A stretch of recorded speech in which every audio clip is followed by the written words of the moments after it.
नमस्कार। मैं श्रीमती सुधा आचार्य, बीकानेर वार्ड संख्या 2 से पार्षद।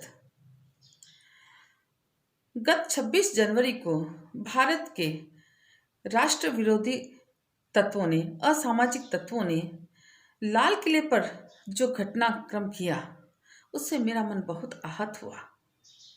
मैं सोचने को विवश हो गई और फिर से एक कविता का प्रादुर्भाव हुआ। मेरी आज की कविता इसी विषय पर संदर्भित है, जिसे मैं आपके सामने प्रस्तुत कर रही हूँ।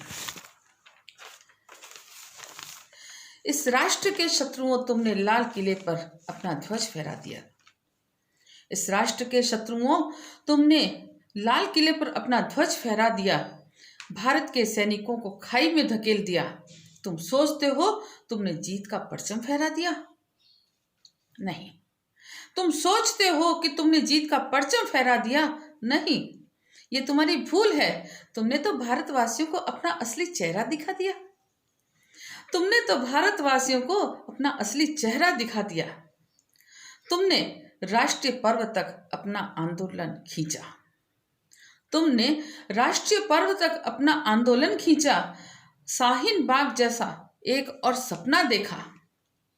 शाहीन बाग जैसा एक और सपना देखा।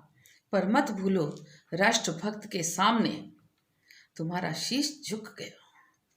मत भूलो, राष्ट्रभक्त के सामने तुम्हारा शीश झुक गया। तुम हार गए और मोदी जीत गया। तुम हार गए और मोदी जीत गया। क्योंकि तुम्हारे चेहरे से तुम्हारा नकाब उतर गया। जिसे तुम तानाशाह कह रहे थे, वो तो मां भारती का सपूत निकला। तुम भारत की अस्मिता दांव पर लगाना चाहते थे, पर उसने तो भारत का भाल ऊंचा कर दिया। तुम्हारी सोच थी कि मोदी सरकार तुम्हारे ही तरीके से तुम्हारा विरोध करेगी, खून खराबा करेगी, सैकड़ों लाशें बिछाएगी और फिर जनता मोदी के सदकर्मों को भुला देगी और तुम तथाकथित किसान बिरादरी काला दिवस मनाएंगे। तुम तथाकथित किसान बिरादरी तब काला दिवस मनाएगी। लेकिन क्या करें, ये मोदी नामक रत्न बड़ा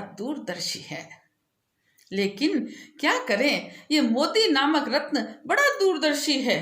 प्रजा को पिता के समान पालने वाला समदर्शी है।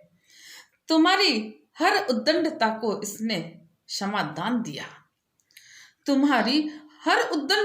इसने क्षमादान दिया। भारत जनता भी इसकी प्रत्यदर्शी है। त्रेता युग में राम ने रावण को अनेकों बार समझाने का प्रयास किया था। त्रेता युग में राम ने रावण को अनेकों बार समझाने का प्रयास किया था। द्वापर में कृष्ण ने भी शिशुपाल को क्षमादान दिया था। और इस कलयुग में मोदी ने भी तुम्हें समझाने का भरसक प्रयास किया था, परंतु तुम नहीं समझे। और तुम समझते भी कैसे? तुमने तो खंड खंड भारत का सपना देखा था। और तुम समझते भी कैसे? क्योंकि तुमने तो खंड खंड भारत का सपना देखा था। मां भारती के अंगों को काटना चाहा था। क्योंकि तुमने तो मां भारती की पूजा करना सीखा ही कब था?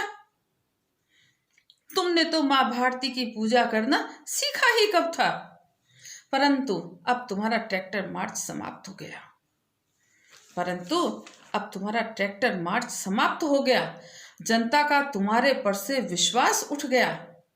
मोदी प्रधान सेवक है, पक्का राष्ट्रभक्त है।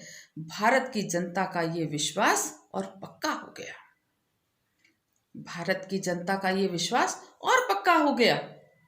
तुम चाह कर भी अब कुछ बिगाड़ नहीं पाओगे। मां भारती को हमसे छीन नहीं पाओगे। राष्ट्रहित में जिसने सर्वस्व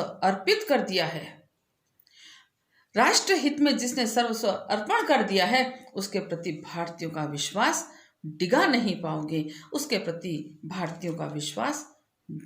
पाओगे। हमारा विश्वास डिगा नहीं पाओगे। धन्यवाद।